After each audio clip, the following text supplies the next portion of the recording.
as we tell the story of the expedition and recount our experiences in retracing its trail. Episode 1 ended with Lewis and Clark wintering over in the Mandan's villages and their Fort Mandan through April 7th, 1805.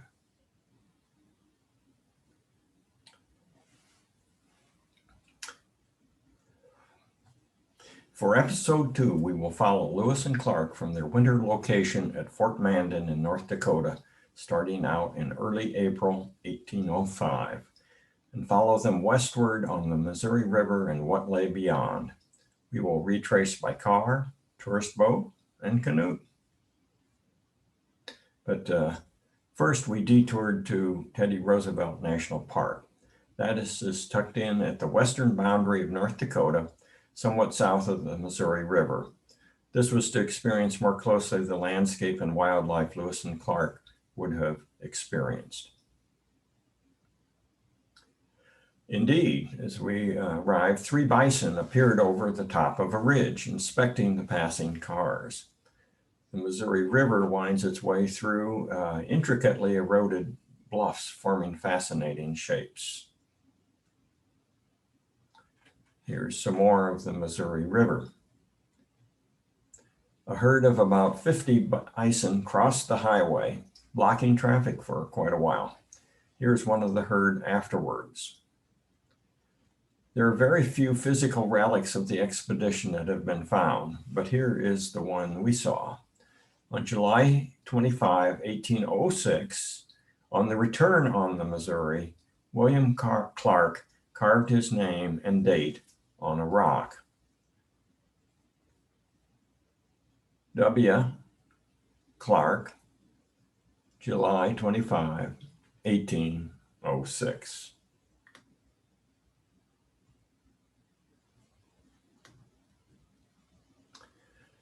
Because of the lack of roads paralleling the banks of the Missouri and its upper reaches, we saw the river there only briefly on our road trip. However, in July 2006, I and brother John Mitchell with sister Linda Moore went on a canoe trip of 149 miles, going downstream from Fort Benton to James Kip Takeout on the Missouri River in 8 days. Lewis and Clark passed through the same distance going upstream, May 24th, June 3, 1805 in 10 days. I must say that their accomplishment going upstream outweighs the effort of going downstream. For this journey, we consulted along the trail with Lewis and Clark and a book on early pioneers on the upper Missouri.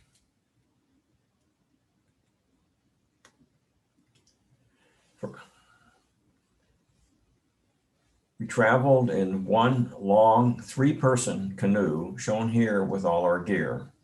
I wonder now how we 3 also fit in. So come along now by canoe.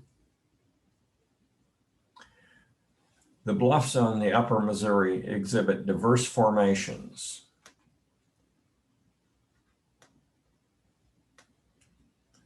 Upper right is a lava dike, formed where there was volcanic activity in the area.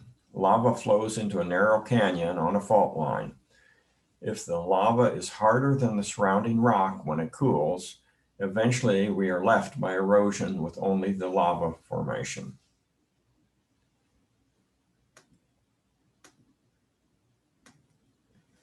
Another dike was thin enough that wind eroded a hole. Once it gets a start, the wind enlarges the hole. This is aptly named Hole in the Rock. Lower left, we explore a pioneer ranch with the building fairly well preserved with a variety of abandoned machinery outside.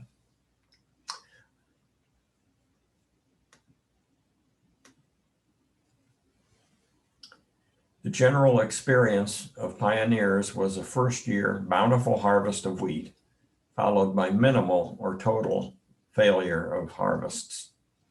The first year sucked all the nutrients out of the soil. A few hardy souls persisted. Bachelors, it is said, did better than family men. Here is a mighty rainbow on the Missouri visible at the top. This is truly big sky country. We've now completed the pictures from our canoe trip. From here on, the pictures are again from the road trip by car. Lewis and Clark encountered Maria's River, a tributary of the Missouri, in June 1805.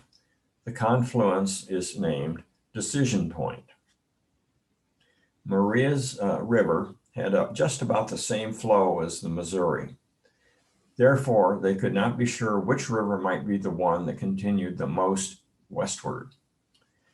They explored for 10 days in June 1805 to decide. Clark going up the Missouri, Lewis up Maria's.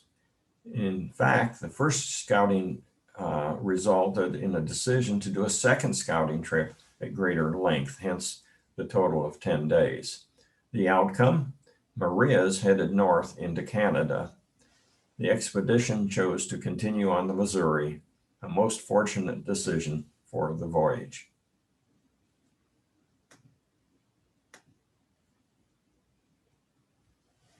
Legends and tales about the Missouri River told of great waterfalls upstream.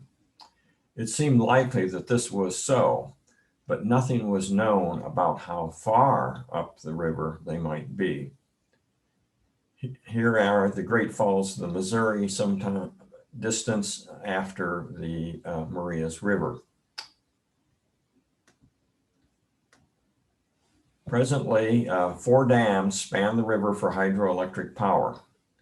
These 2 dams behind the falls let water flow originally over the original rocks, but create a less than wilderness and unspoiled feeling.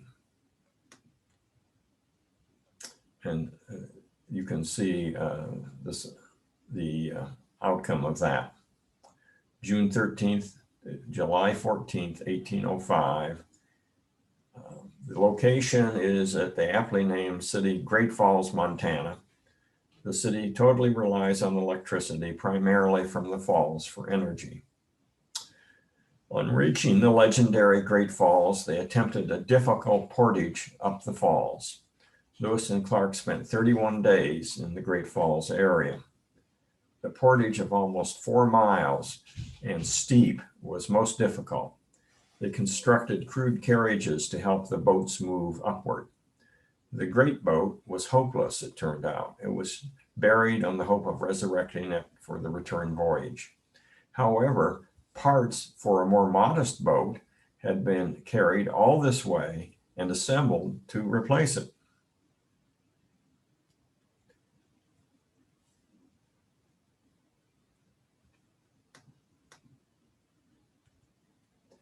At the Great Falls Visitor Center, Lewis, Clark, York, and Seaman in bronze, with a close-up of Seaman. Some short time before the Great Falls, an expedition member had shot a beaver, and Seaman swam out to retrieve it, as was his duty. The beaver was only wounded and bit Seaman, opening an artery in his leg. Lewis, with great effort, staunched the wound, and the dog recovered.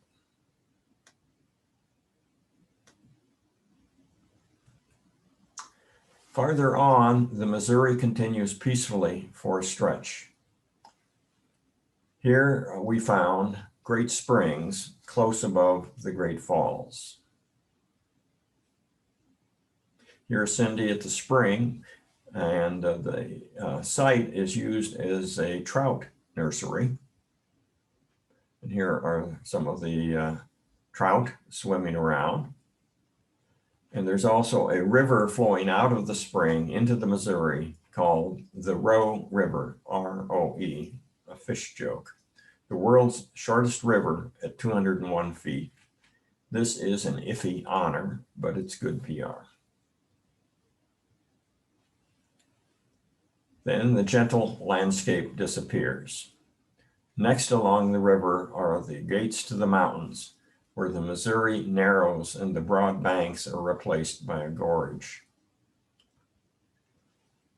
We enjoyed this area by a boat trip. Here we did not need to detour to find out what the landscape and wildlife was like for Lewis and Clark. Here are scenes from a boat ride. And first, a look at the boat. A close visit to the gorge side seen from the boat, and a longer view down the gorge. We saw several eagles. Next, we actually made a second deviation from the route of Lewis and Clark to more nearly experience the landscape, heading for Glacier National Park. Glacier National Park is one of our wilder national parks. Upper is a view of the rugged peaks seen from St. Mary's Lake on the eastern side of the park, where we explored via the tourist boat. The ruggedness is a result of the glacial nature of the terrain there.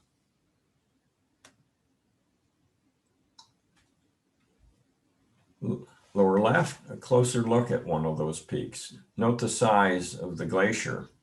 We are losing them progressively. Center is Bering Falls on the Going to the Sun road that traverses the mountain range. Right is a narrow gorge of a similar falls, Rainbow Falls. The water flows through an old fault line. If a volcano were around, lava could flow into this eventually, and after a long, long time, form a lava dike. Here is Running Eagle or Trick Falls, the one which is the most fun. It flows through a natural tunnel, spilling from one creek into another. One's first impression is of a normal waterfall and then wonderment.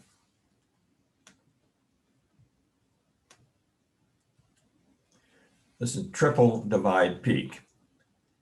If you carried a bucket of water up to the very peak and poured it out, some of the water would flow to the Columbia River Valley, some to the Colorado River watershed, and some towards Hudson Bay.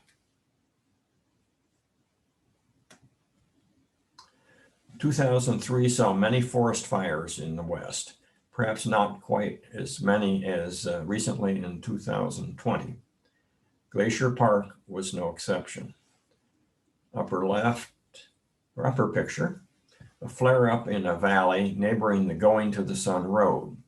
On the highway down, we met columns of firefighters marching up to their assigned places to fight the fire. Flames were visible down in the valley.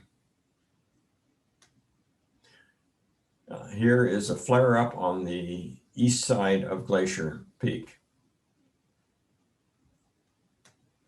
And finally, near the mountain pass on the road, on a nature walk boardwalk, we saw a somewhat dazed mountain goat who had fled the fire. At the end of the Going to Sun road, we spent one night at an inn bordering a lake there. We could see the effects of fire on the other side of the lake. We later read that we were one of the last batch of people to ever stay there. It had been burnt down by the fires. Leaving Glacier, we visited the Wild West town of Whitefish, notable for numerous poker casinos. We are now to the source of the Missouri. As the exhibition approached close to the source of the Missouri, Sacagawea began to remember spots from her childhood.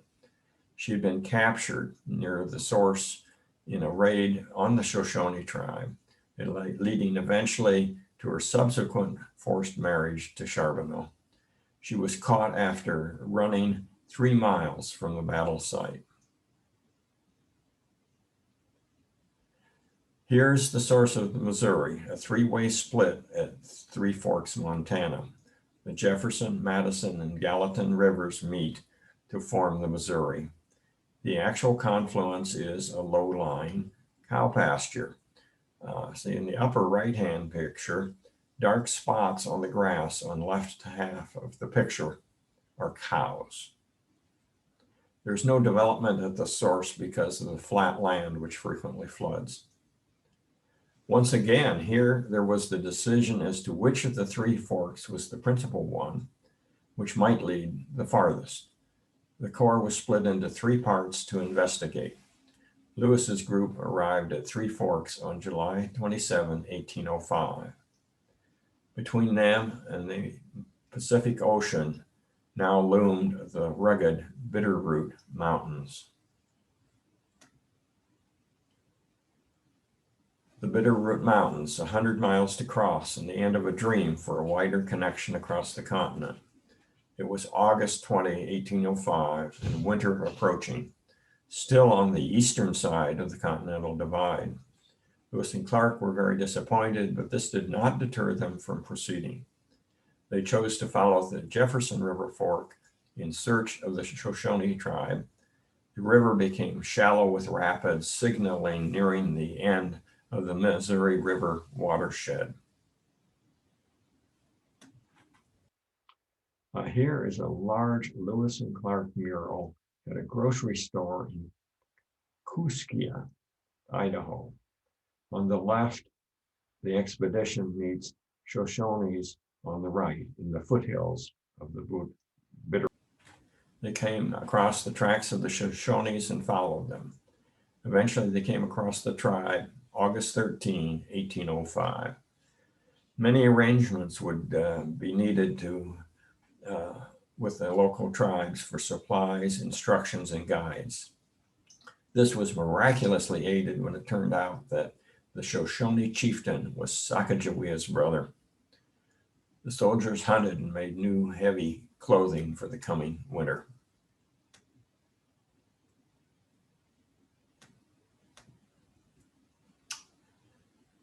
August 26, 1805, the entire expedition, the chief, and many of the Shoshones reached the Continental Divide at Lamy Pass.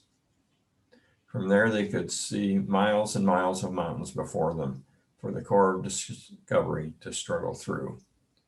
August 20 through September 10, 1805, were spent tracking through the Bitterroot Mountains with horses and guides provided by the Shoshones.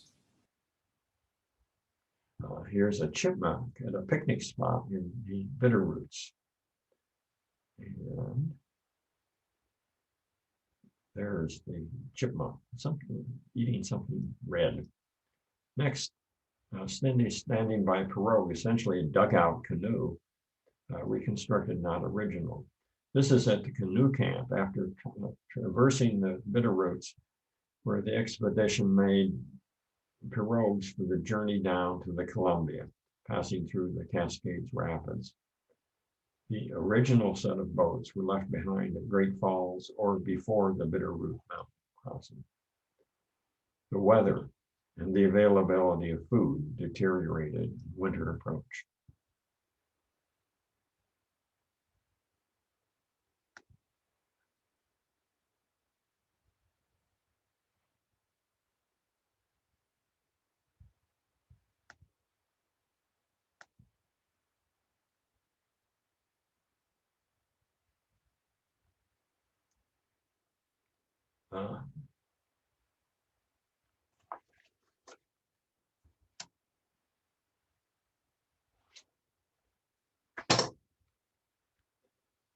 Left, a view of Lewiston, Idaho, looking over the Clearwater River from a motel balcony. After several days by land from the Bitterroot Mountains, they reached the Clearwater River, following it to the Columbia River on October 16, 1805.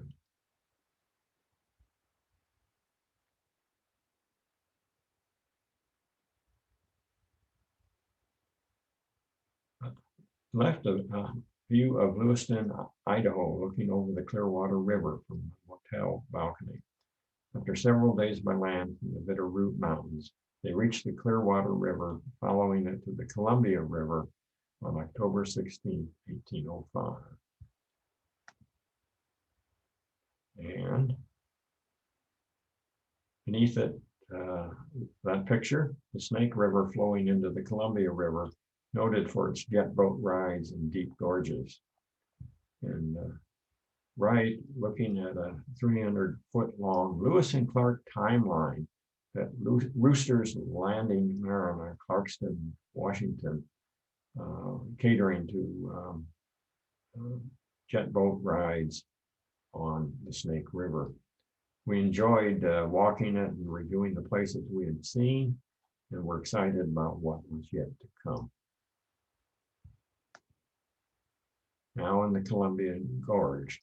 In the Columbia from October 16 through 29, 1805, they passed down its gorge in their pirogues, portaging by the Cascades rapids.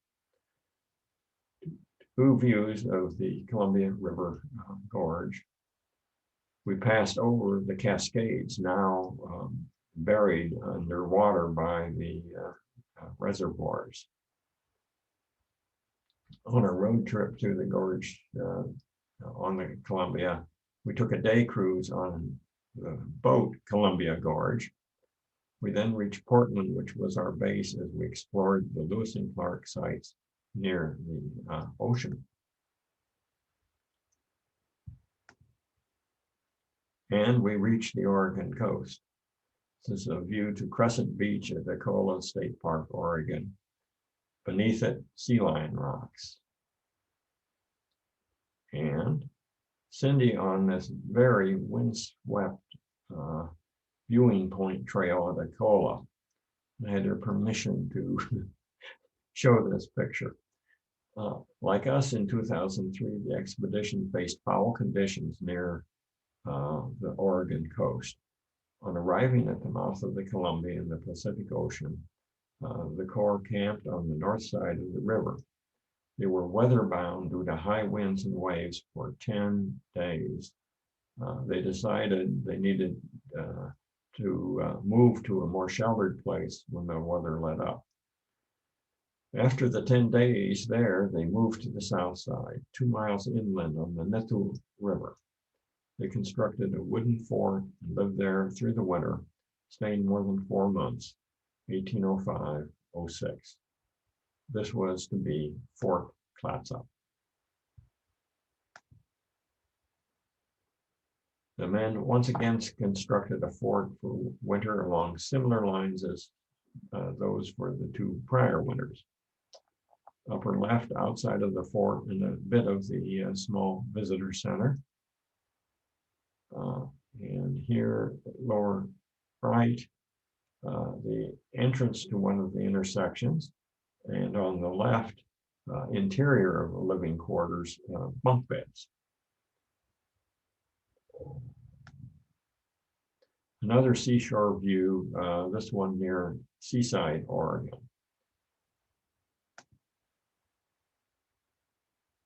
A few of the men were assigned to replenish the Corps' salt supply using salt water from the Pacific at the salt works. Here in Seaside, Oregon, is a reconstruction of the salt works created by the expedition, a number of miles south of their Fort Clatsop. A fire was built under the arched rocks, the heat passing through the rocks and boiling away seawater in the cups, leaving about 3.5% of the volume in salt. Reconstruction is believed to be accurate as early pioneers to the area recorded the appearance of the deteriorating original salt works.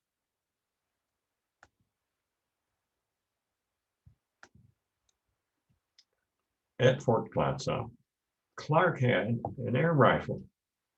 We witnessed a demonstration and live firing. The power of it was well beyond our air rifle BB guns. Inside the visitor center, yet another and final statue grouping, Lewis, Clark, York, and then Seaman, with a fish right in sort of in front of his nose.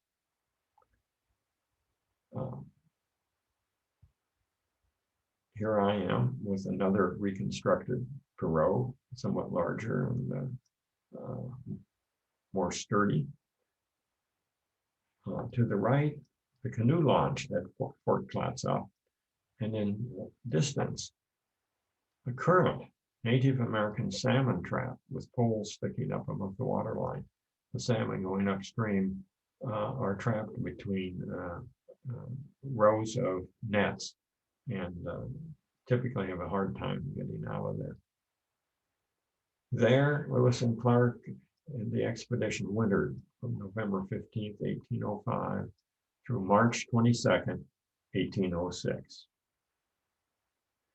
I leave you with Clark's journal entry on arrival at the Pacific Ocean in 1805. It was recorded on the special 2005 U.S. nickel with Watt Jefferson's face. Ocean in view. Oh, the joy. Thank you.